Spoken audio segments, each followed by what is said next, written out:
अहाँ सब गोटे के हम लक्ष्मी चौधरी गोड़ लागे छी। आई हम एकटा देशभक्ति गीत गाबऽ जा रहल छी। एहि गीतक रचनाकार आदरणीय श्री नवोनाथ झा जी छथिन। आशा करै छी जे गीत सब गोटे के नीक लागत और गीत गाबऽ में कोनो तरहक त्रुटि भऽ जाय तो अपने सब गोटे से हम क्षमा प्रार्थी छी। जय हिंद, जय भारत। उठू नौजवान पगड़ी बान्हू, सीमा पर ललकारी रहल अत्याचारी चाऊ माऊ अछि, वीर सपूत के मारी रहल। उठू नौजवान पगड़ी बान्हू, सीमा पर ललकारी रहल अत्याचारी चाऊ माऊ अछि, वीर सपूत के मारी रहल। ईट सा ईट बजाबू चल का, फाड़ू ओकरा सीना के। ईट सा ईट बजाबू चल का, फाड़ू ओकरा सीना के। सर्वनाश अछि केने जग के, मारू ओही कमीना के। सर्वनाश अछि केने जग के, मारू ओही कमीना के। चाऊ माऊ के संग में मिलकर कांछा कांछी अछि फुफकारी रहल अत्याचारी चाऊ माऊ अछि, वीर सपूत के मारी रहल अत्याचारी चाऊ माऊ अछि, वीर सपूत के मारी रहल।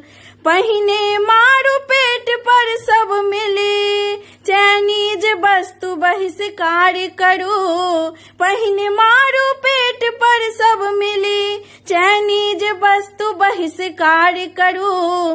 तखन मारू गोली सीना में, सीमा के ओही पार करू। तखन मारू गोली सीना में, सीमा के ओही पार करू। हमरे सा कमा क धनो, हमरे पर बम बारूद अछि झाड़ी रहल अत्याचारी चाऊ माऊ अछि, वीर सपूत के मारी रहल अत्याचारी चाऊ माऊ अछि, वीर सपूत के मारी रहल।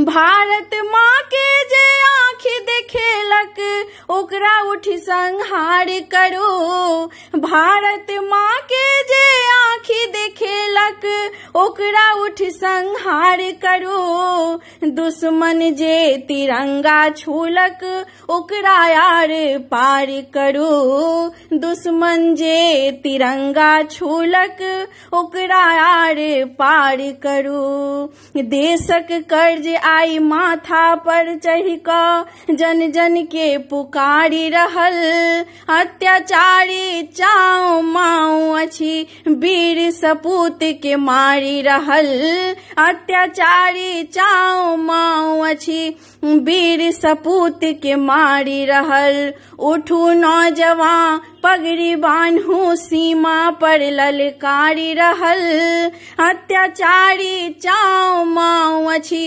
वीर सपूत के मारी रहल अत्याचारी चाऊ माऊ अछि, वीर सपूत के मारी रहल अत्याचारी चाऊ माऊ अछि, वीर सपूत के मारी रहल।